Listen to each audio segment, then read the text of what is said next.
بسم اللہ الرحمن الرحیم۔ السلام علیکم ورحمۃ اللہ وبرکاتہ۔ ان الحمد للہ نحمده ونستعینه ونستغفره ونستهدیه والصلاة والسلام على سید المرسلین محمد وآلہ وصحبہ اجمعین، اما بعد۔ حاضرین و ناظرین، یہ درس قرآن نمبر 359 ہے اور آج سورۃ النساء کی صرف ایک آیت کی تلاوت و تشریح کی جائے گی، آیت نمبر 15۔ اعوذ باللہ من الشیطان الرجیم، بسم اللہ الرحمن الرحیم۔ واللاتی یأتین الفاحشة من نسائکم فاستشہدوا علیہن أربعة منکم فإن شهدوا فأمسكوهن في البيوت حتى يتوفاهن الموت أو يجعل الله لهن سبيلا، صدق اللہ العظیم۔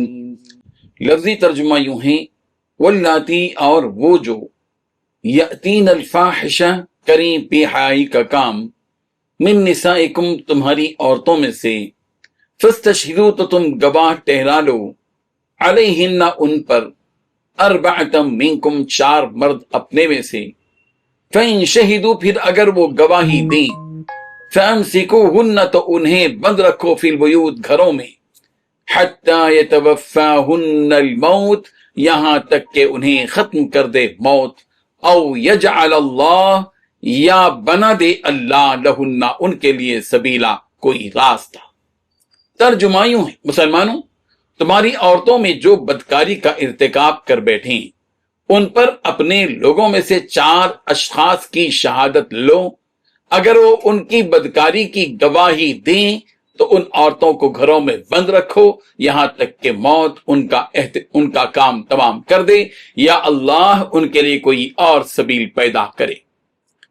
اس آیت میں 2 باتیں بتلائی گئی ہیں۔ پہلی بات، تمہاری عورتوں میں سے جو عورتیں بے حیائی کا کام کریں تو تم ان کی اس بے حیائی پر 4 آدمیوں کی گواہی طلب کر لو جو تم میں سے ہوں۔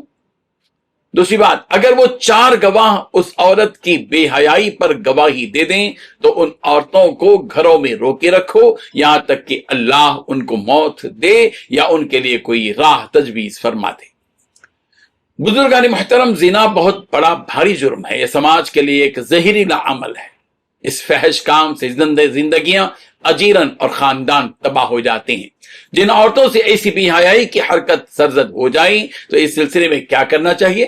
اس آیت میں اس کے ثبوت کے لیے پہلے تو 4 گواہ طلب کیے جائیں گے، یعنی اگر کسی بھی عورت کے بارے میں زنا کی نسبت کی جائے تو اس بات کو کسی ایک آدمی یا 2 آدمی کے محض کہہ دینے سے معتبر تسلیم نہیں کیا جائے گا، بلکہ جن ذمہ داران کے پاس یا جن حکام کے پاس یہ معاملہ پیش کیا جائے گا تو اس زنا کے ثبوت کے لیے 1 یا 2 نہیں بلکہ 4 گواہ طلب کیے جائیں گے، اور وہ بھی ایسے گواہ جو گواہی دینے کی اہلیت رکھتے ہوں، اور اس معاملے میں صرف مردوں کی گواہی معتبر ہوگی، عورتوں کی نہیں۔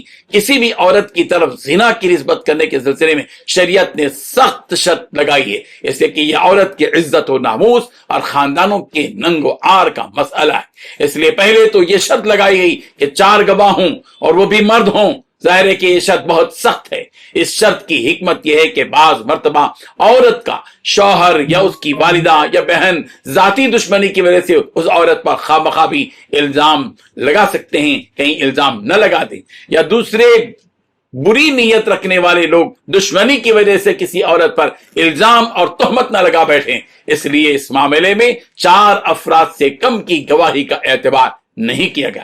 اس کے بعد اس آیت میں یہ بات کہی گئی کہ اگر 4 مرد کسی عورت پر زنا کی گواہی دے دیں تو ایسی صورت میں زنا کار عورت کو گھر میں بند رکھا جائے یہاں تک کہ موت ہی اس کا خاتمہ کر دے، یا اللہ تبارک و تعالیٰ اس کے لیے کوئی اور راہ یعنی کوئی دوسرا حکم تجویز فرما دے۔ چنانچہ بعد میں وہ سبیل بھی سورہ نور میں بیان کر دی گئی کہ زناکار مرد ہو یا عورت، ہر ایک کو 100 کوڑے مارے جائیں۔ یہ غیر شادی شدہ مرد اور عورت کے لیے حکم ہے، اور اگر دونوں دونوں شادی شدہ ہیں تو انہیں شریعت کے حکم کے مطابق رجم کیا جائے گا، یعنی اس قدر سنسار کیا جائے گا کہ اسی میں ان کی ہلاکت ہو جائے۔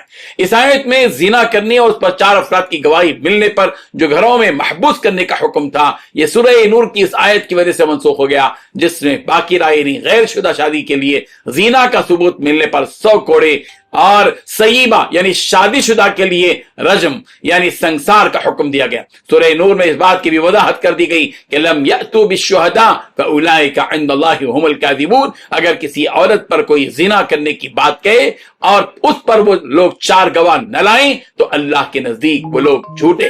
رب ذوالجلال ان آیات کو سمجھنے کی توفیق عطا فرمائے، آمین۔ وآخر دعوانا ان الحمد للہ رب العالمین۔